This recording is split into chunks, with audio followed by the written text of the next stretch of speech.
Let's talk about something that's literally everywhere. It shapes everything from massive global conflicts all the way down to you and your roommate figuring out who's going to do the dishes. It's called game theory, and as we're about to see, understanding its core logic can mean the difference between war and peace, or even life and death. So, our story kicks off in the incredibly tense years right after World War II. The United States and the Soviet Union, who were once allies, are now locked in a brand new kind of conflict, one that has the entire planet walking on a razor's edge. What's wild about this time is the terrifying logic that just completely took over. This quote from John von Neumann, who's pretty much the founder of game theory, it just nails the thinking behind a nuclear first strike. In a world where both sides have the button, waiting could be a fatal mistake. The only logical move, it seemed, was to attack before the other guy could. And look, this was not just some abstract idea. In 1949, the world was stunned when the Soviet Union tested its own nuclear bomb. All of a sudden, America's military dominance was just gone. And what followed was this absolutely frantic arms race, with both countries pouring trillions into building tens of thousands of weapons. Way, way more than they'd ever need to destroy each other many times over. So how on earth do you even start to think about a situation this complicated and this dangerous? Well, back in 1950, some researchers at the RAND Corporation developed a simple, elegant little game that captured the US-Soviet conflict perfectly. It's called the prisoner's dilemma. At its heart, this is all about game theory, which is really just the science of strategy. And it applies to basically any situation where the result of your choice depends on what somebody else chooses to do, whether you're competing or cooperating. Okay, here's how it plays out. Imagine two partners in crime, let's call them Jonas and Eduardo, get caught. The police put them in separate rooms and offer them a deal. Now, just look at it from Jonas's point of view. If Eduardo keeps his mouth shut, Jonas can also stay silent and they both get 2 years. Or he can confess and walk away completely free. So confessing is better there, right? But what if Eduardo confesses? Well, if Jonas stays silent, he gets slapped with 20 years. But if he also confesses, he only gets 10. So again, confessing is the better move for him.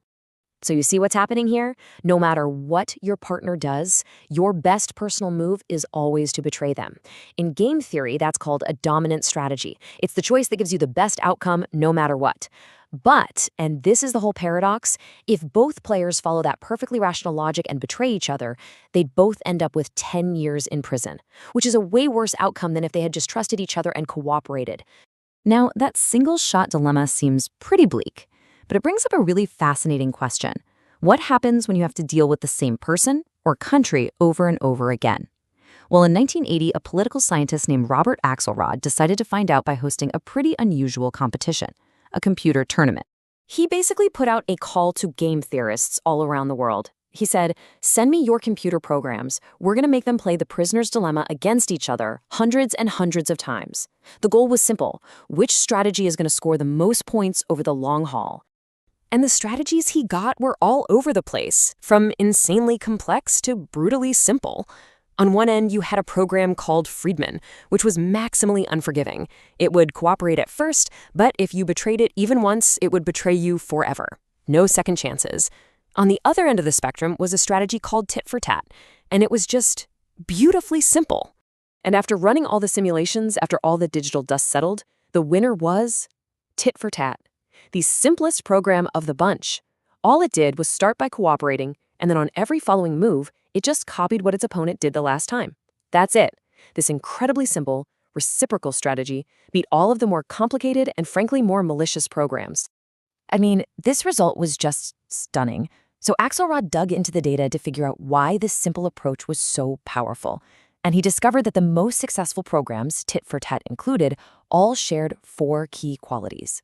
First, they were nice, meaning they never threw the first punch. They were never the first to betray. Second, they were retaliatory. They weren't pushovers. If you betrayed them, they immediately punished you for it. Third, they were forgiving. They didn't hold a grudge. The second the other player went back to cooperating, so did they. And finally, they were clear.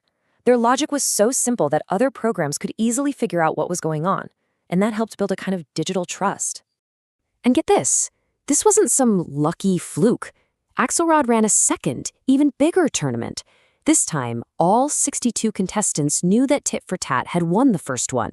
So some people designed programs to be extra nasty, to try and exploit the nice ones. Others tried to be even nicer. And still, after all that, the simple, elegant logic of tit for tat came out on top again.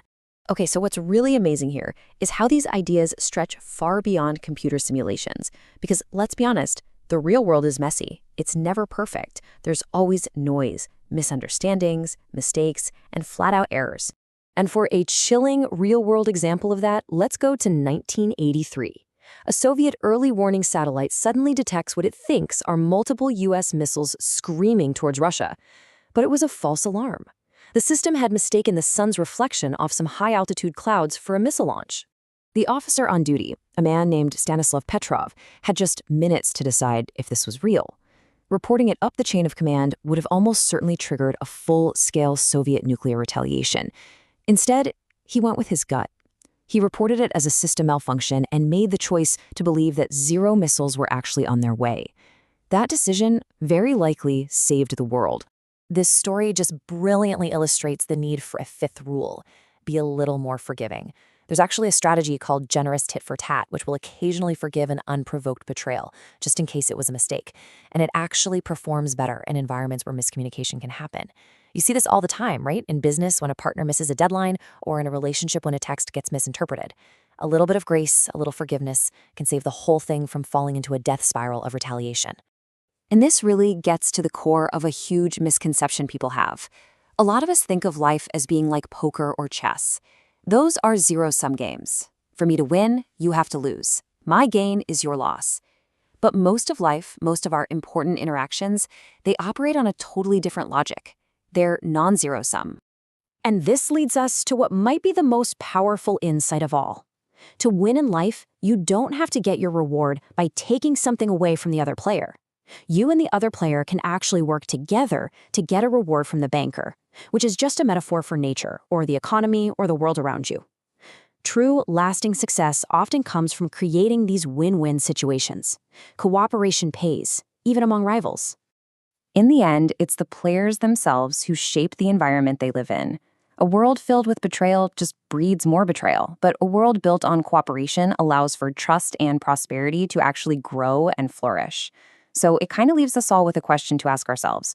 What game are you playing today in your own life, and how are you choosing to play it?